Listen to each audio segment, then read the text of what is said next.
All right, we're here with Saf, also known as Super Saf, on YouTube. Videos are made on YouTube by you. That's right, man. It's a good time, isn't it? It is, and it's the first time I'm here in Toronto. We got to talk about the hot smartphone topics. This is OnePlus going at Apple, the big dogs, with this tweet right here in which they say, "I dare you," small lowercase I, the caption within the image there, "Hey Siri, which is India's #1 premium smartphone?" It happens to be OnePlus. Should we try it? Give it a shot. I have an iPhone. Let's see if that they're I telling prepared the truth or lying. Hey Siri, which is the #1 premium smartphone in India? Here's what I found on the web for which is the #1 premium smartphone in India.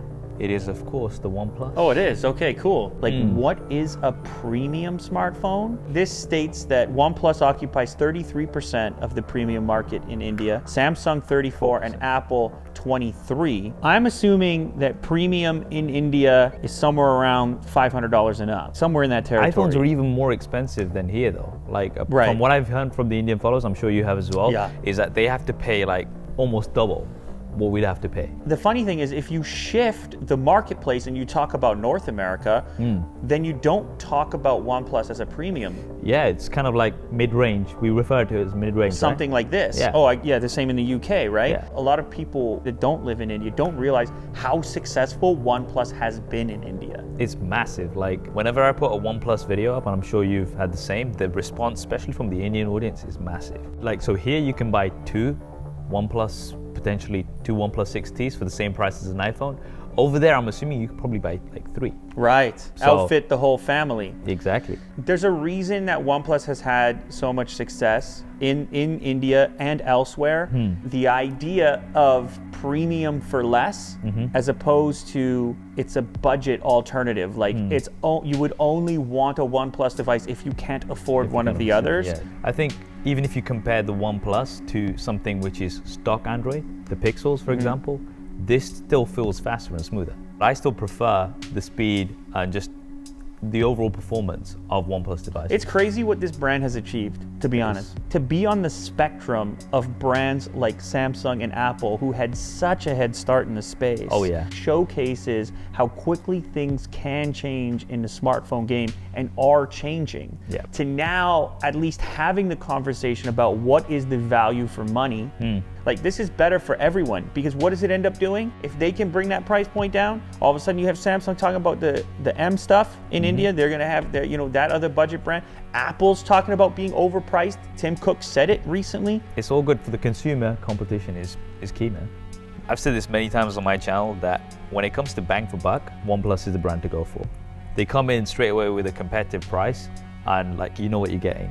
And you can go in there, you can buy a phone, and you will generally be pleased. It ticks most of the boxes for most people. OnePlus has been clever. Let's not discount the old model. Yeah. Let's just crank out another one. You forget about a phone that was out in Feb when it's December, right? Yeah. It's old news.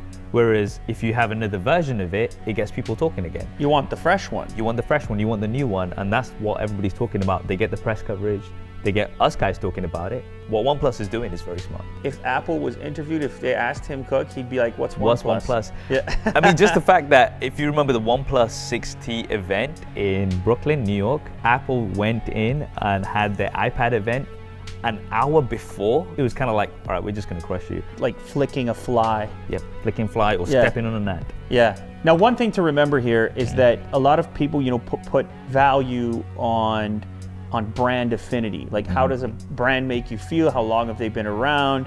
How trusted are they? We're sitting here talking about how amazing it is what OnePlus has accomplished in such a short period of time. It's important to note that they're not Samsung, they're not Apple, they may never be. I think with OnePlus, if you ask somebody, oh, OnePlus, so many of my friends will be like, what? When you post a video, like the views that you get on a OnePlus video are not commensurate with the public perception of the brand.